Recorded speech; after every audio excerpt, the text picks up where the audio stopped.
Buen día chicos, vamos a comenzar con la clase de resonancia, con la teoría. Esta es la tercera clase y vamos a ver los fundamentos físicos, sobre todo por qué utilizamos el hidrógeno, por qué se lo escoge el hidrógeno como elemento de recolección de datos, ¿sí? Y acá vemos que las moléculas de agua están constituidas por dos átomos de hidrógeno, ¿sí? Y uno de oxígeno. Y el átomo de hidrógeno posee un protón y un electrón, o sea que es monoenergético, ¿no?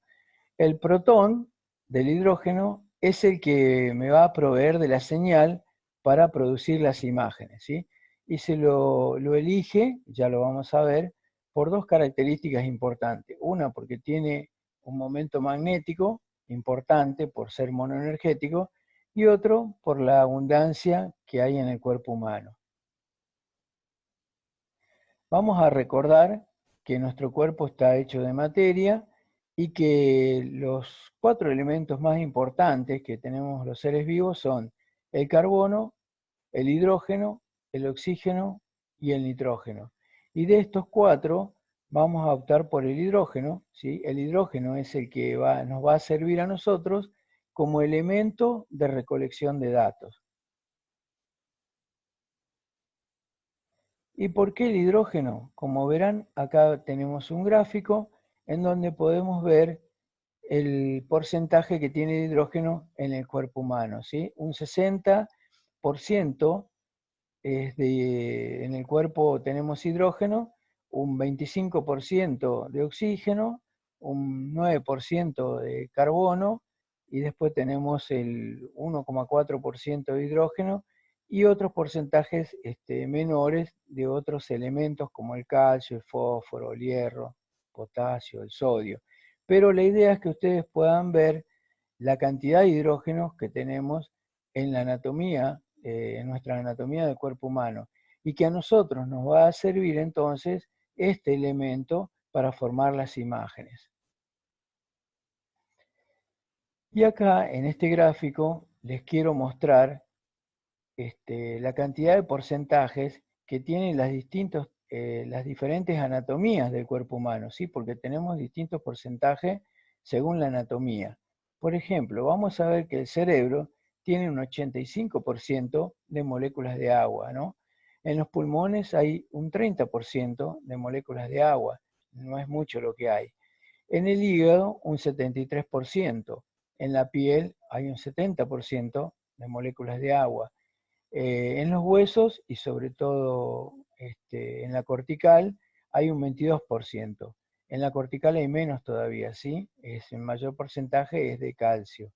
Y después tenemos en los dientes un 10%, en el corazón un 77% de moléculas de agua, en los riñones un 80%, en los músculos un 73% y en la sangre un 79% de moléculas de agua.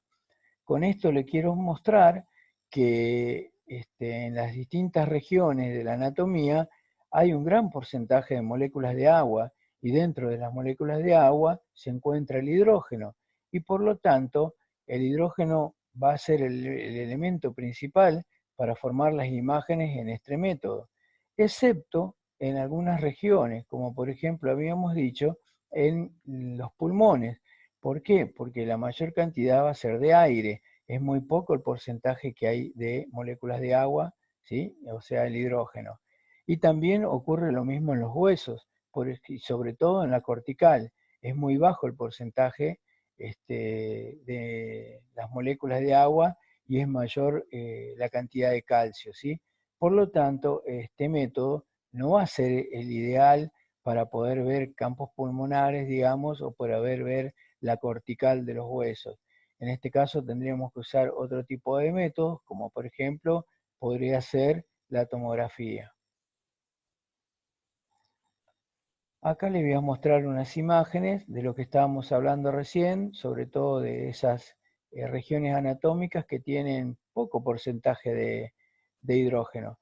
Acá tenemos una imagen del tórax, ¿sí? Esto es un plano axial en una secuencia T1, así se denomina, porque el líquido se ve hipointenso, aunque también si vemos una imagen que sea en T2, también va a ocurrir lo mismo. Vamos a ver que no tiene señal los campos pulmonares. ¿Ven? Acá no podemos decir nada, no vemos nada de lo que es la trama, porque este método no es el ideal. ¿Y por qué no es el ideal? Porque no hay hidrógeno. O sea, por lo tanto, deberíamos, si queremos ver campos pulmonares, deberíamos verlo en el método de la tomografía, ¿sí? Y después ustedes ven también acá que tenemos, acá es una imagen del maxilar inferior, donde se ve el diente, que se ve una línea negra. Eso significa que no hay señal en la región donde se encuentra el diente, porque habíamos dicho que es poco el porcentaje de hidrógeno que tenemos. Y acá tenemos dos imágenes del cerebro, una que está, le decimos, potenciada en T1, donde el líquido se ve oscuro, hipointenso, y otra imagen que está potenciada en T2, donde el líquido se ve brillante o hiperintenso.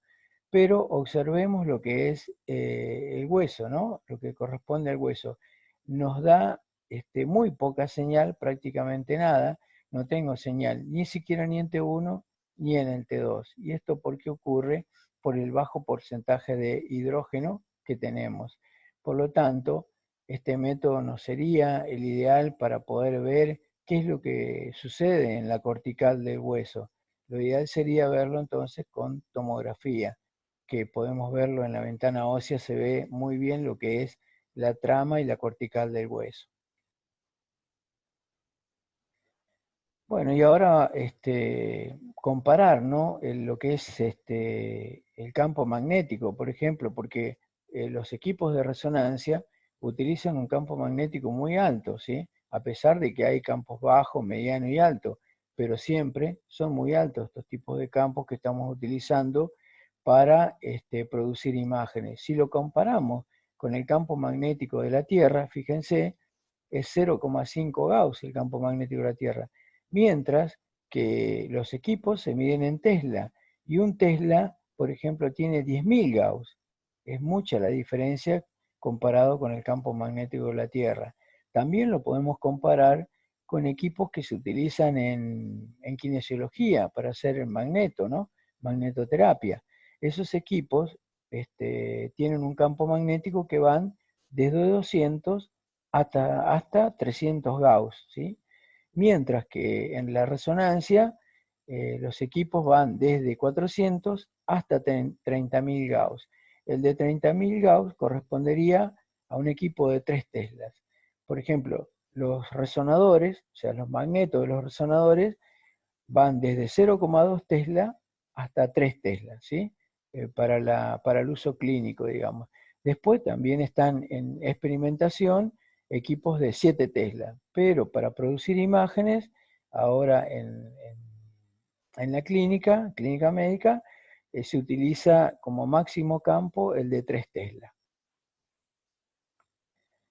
Bueno, vamos a ver acá entonces una descripción de qué es lo que pasa cuando introducimos nuestro paciente dentro del campo magnético. Colocamos al paciente dentro del campo magnético y qué va a pasar con los protones de los átomos de hidrógeno. Se van a alinear con respecto al polo norte y al polo sur, o se van a alinear con respecto a su nivel de menor energía y mayor energía. Pero va a haber una predilección por el nivel de menor energía, o sea que va a quedar una magnetización en dirección del campo magnético principal, que corresponde al eje Z. Después se va a aplicar una onda de radiofrecuencia sobre la anatomía que vamos a estudiar, y esta onda de radiofrecuencia va a entregar una energía, ¿sí? Cuando termina esa onda de radiofrecuencia, ese pulso de radiofrecuencia que dura milisegundos, esa energía va a ser devuelta, ¿sí? En forma de ondas, y va a ser captada por una antena o una bobina que ponemos en la superficie de la anatomía que vamos a estudiar. Y esa señal, en forma de onda, es la que va a ser analizada después por el ordenador. Y va a ser una señal analógica, va a ser transformada a digital, y es lo que nosotros podemos ver acá en la imagen, acá que están viendo ustedes, que sería en este caso una anatomía del abdomen en un plano axial, donde podemos, potenciado entre dos, donde podemos ver el hígado, por ejemplo, la vértebra acá en el medio, la médula, un riñón izquierdo, el vaso, intestino y el estómago con un poco de líquido, ¿sí? Esto sería un plano axial del abdomen potenciado en T2, ¿sí? Producto de la secuencia que realizamos en la anatomía del abdomen. Bien. Ahora vamos a ver unas nociones básicas, porque para formar esa anatomía que estábamos mirando recién, tenemos que saber cómo trabaja, cómo es la parte física, digamos, ¿no? De los protones y los átomos de hidrógeno, cómo se mueven, cómo generan la señal. Y vamos a decir que los protones de los átomos de hidrógeno tienen un movimiento que se denomina spin. Esta es una palabra nueva que vamos a introducir en, en este método, si es propio de la tecnología. ¿Y qué significa spin? Spin es el movimiento giratorio alrededor de su propio eje. ¿De quién? Del protón, ¿sí? Y sabemos entonces que una de las leyes de la electricidad dice que toda carga eléctrica, el movimiento, genera o induce un campo magnético y viceversa. Ahora, en este caso, vamos a ver acá en el gráfico cómo se cumple esta ley, ¿no? Este es un protón y tiene una carga positiva, tiene una carga eléctrica y que tiene un movimiento giratorio. Ese es el movimiento de spin y por lo tanto va a generar un campo magnético perpendicular a esta corriente eléctrica que está girando, ¿sí? Por eso este protón se va a convertir en un pequeño imán, ¿sí? Que cuando está dentro del campo magnético se va a manifestar, así como ustedes lo ven acá, un pequeño imancito que tiene un momento magnético, ¿sí? Ahora, los elementos con número par de protones, el momento magnético que tienen es nulo, porque tiene un número par. Sin embargo, el protón es impar y por eso se lo elige, por esta característica que tiene, por tener un solo protón, o sea, es impar y produce un campo magnético mayor que el de otros elementos. Además de que le habías dicho que abunda en el cuerpo humano este elemento. Acá les voy a mostrar en este gráfico lo que es el átomo de hidrógeno con un protón y un electrón. En este otro gráfico podemos observar esta representación por medio de una flecha negra. Esto representa el eje Z del campo magnético. Este sería el campo magnético, ¿no? Acá tenemos el protón del átomo de hidrógeno con su carga positiva y vemos una circunferencia. Eso significa el movimiento de spin. Este protón va a tener un movimiento de spin sobre su propio eje, que habíamos dicho que lo convierte en un pequeño imán. Pero además, al estar dentro del campo magnético, dentro del equipo de resonancia, dentro del magneto, va a tener otro movimiento. Ese otro movimiento se llama precesión. ¿Y qué significa precesión? Que va a girar alrededor del campo magnético del eje Z, por ejemplo, ¿sí? Este movimiento de precesión genera una frecuencia. La frecuencia de los protones de los átomos de hidrógeno dentro de un campo magnético de un Tesla es de 42,5 MHz. ¿Qué significa esto? Que va a dar vuelta 42 millones de veces por segundo. Esa va a ser su frecuencia en un equipo de un Tesla. Pero si nosotros trasladamos a nuestro paciente a otro equipo, ¿sí? Que sea de 1.5 Tesla o de 3 Tesla, la frecuencia esta va a cambiar, la frecuencia de precesión va a ser mayor. Eso tiene relación con una ecuación que se llama ecuación de Larmor, que ya la vamos a ver, que es para averiguar la frecuencia de precesión de los protones de los átomos de hidrógeno dentro del campo magnético. Entonces, por ahora, sabemos que la constante giromagnética de los protones de los átomos de hidrógeno dentro de un campo magnético de un Tesla va a ser 42,5 MHz. Ahora entonces, uno de los motivos por los que se utiliza el hidrógeno en la resonancia es su momento magnético, es lo que estábamos diciendo recién. Un mayor momento es una mayor fuerza, ¿sí?, que el de cualquier otro elemento, ¿sí? Y por eso va a producir una mejor señal para formar la imagen. Esa es una de las características. Y el otro motivo es porque es su abundancia, es por la cantidad que existe en el cuerpo humano. No se olviden que el 70% del cuerpo humano está formado por moléculas de agua, digamos, ¿no? Y dentro de ellas se encuentra el hidrógeno. Así que se cumplen estas dos características. Una, porque tiene un momento magnético mayor y vamos a tener una mejor señal, y otra es por la abundancia. Y que estos protones de átomos de hidrógeno, su mayor concentración se encuentran en las moléculas de agua y en la grasa. Ahora, el momento o fuerza magnética. En resonancia magnética se consideran dos tipos de momentos magnéticos. Los momentos magnéticos individuales, como por ejemplo este que está acá, del protón de hidrógeno, que gira sobre su propio eje y se forma un momento magnético, una fuerza, a eso se le denomina momento magnético individual. Y después tenemos los momentos magnéticos que corresponden a cada volumen, o sea, de la zona de estudio, ¿no?, que se le denomina voxel. ¿Y qué es el voxel? El voxel es elemento de volumen, donde dentro del cual se encuentra una cierta cantidad de protones de átomos de hidrógeno que van a sumar sus fuerzas y van a formar un momento magnético. Ahora bien, este voxel tiene relación con el espesor de corte que nosotros vamos a realizar para formar la imagen. Por ejemplo, supongamos que este voxel tiene 10 milímetros de espesor. Nosotros vamos a tener una cierta cantidad de protones dentro de este voxel, de este espesor, que nos va a dar una determinada señal. Pero si nosotros disminuimos el espesor de corte a 5 milímetros, por lo tanto ahora vamos a tener menos protones de átomo de hidrógeno y por lo tanto vamos a tener menos señal.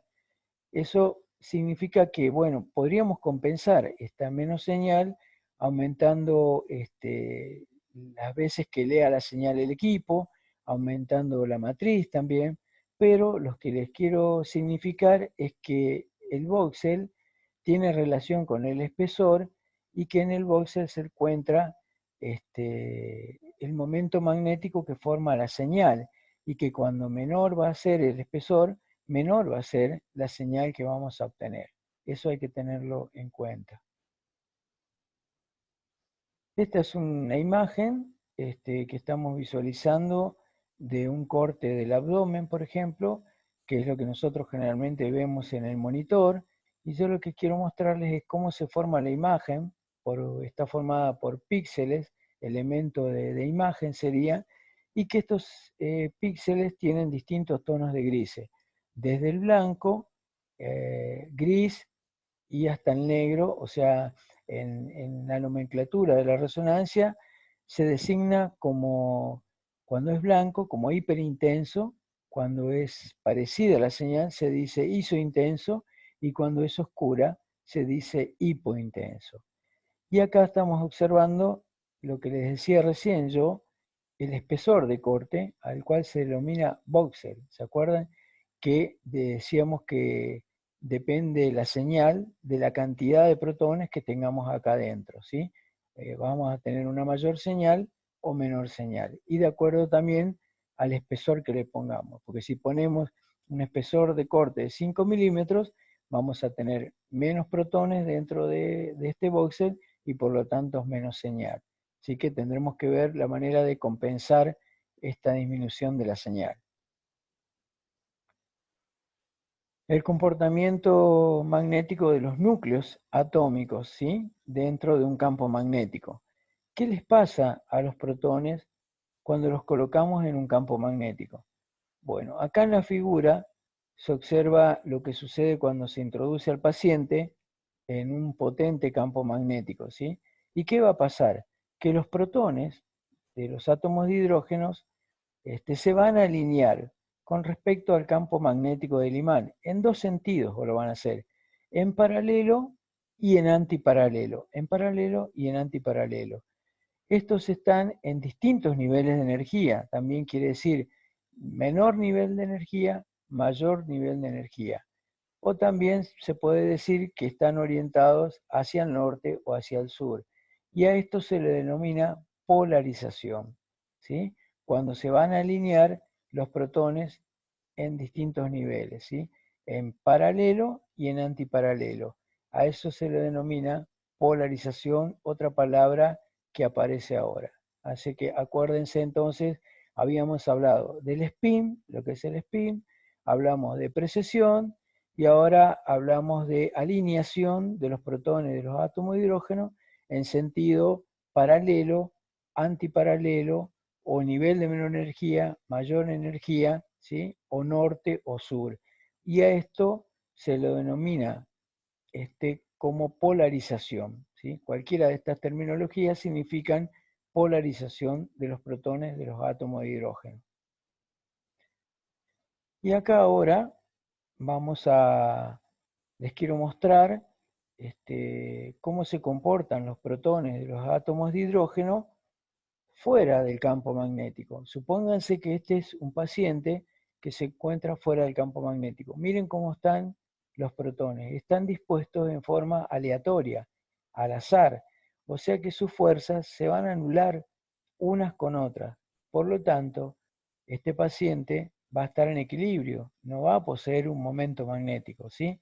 Pero cuando nosotros introducimos a nuestro paciente dentro del resonador, dentro del magneto, lo que va a suceder es esto, que los protones no van a estar más como acá afuera, se van a alinear. ¿Y con respecto a quién se van a alinear? Con respecto al campo magnético, al eje Z, así se denomina, el eje del campo magnético. Y lo van a hacer en paralelo y antiparalelo. Pero va a predominar una pequeña cantidad en el sentido paralelo. Y también vemos que fuerzas que están en paralelo y antiparalelo se van a anular. Y por eso es que va a predominar una pequeña fuerza en el sentido paralelo, que se llama momento magnético o magnetización longitudinal. Esta magnetización es la que va a tener nuestro paciente, siempre en sentido longitudinal, en el nivel de menor energía. Y bueno, y ahora les voy a dejar tres videitos en los que explican lo que estábamos hablando y nos vamos a ver entonces en la clase próxima, continuando con este tema ya, ¿eh? Seguimos ya con respecto a qué es lo que pasa con la radiofrecuencia. Bueno, que tengan una buena jornada y miren estos pequeños videos.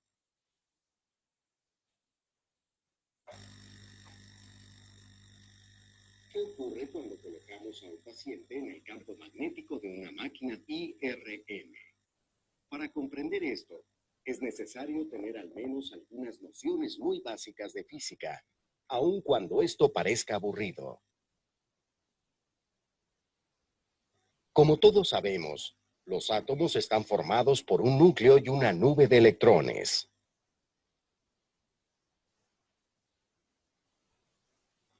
En el núcleo, entre otras cosas, hay protones, pequeñas partículas, con una carga eléctrica positiva, sea la que fuere.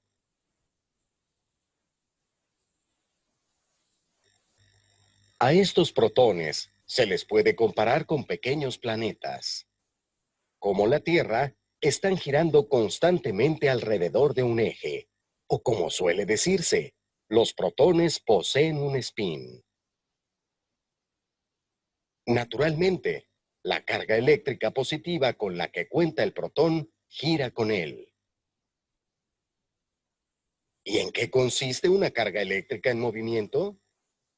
Consiste en una corriente eléctrica.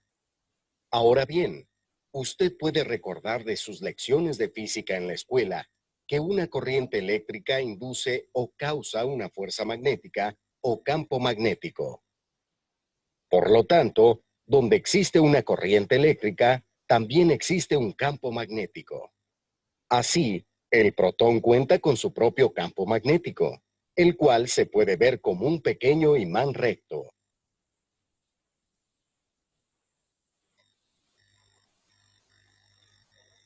¿Qué ocurre con los protones cuando los colocamos dentro de un campo magnético externo? Generalmente los protones se alinean en forma aleatoria. Sin embargo, esto cambia cuando se les expone a un campo magnético externo fuerte. Los protones, siendo pequeños imanes, se alinean en el campo magnético externo como una aguja de brújula en el campo magnético de la Tierra. Sin embargo, existe una importante diferencia. Para la aguja de la brújula, solo existe una forma de alinearse al campo magnético. Sin embargo, para los protones existen dos.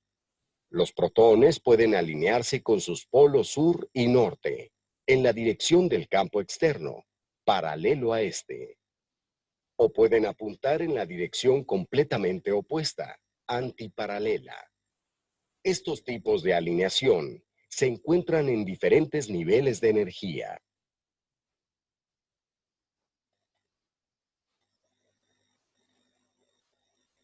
Comencemos con una descripción general de la IRM.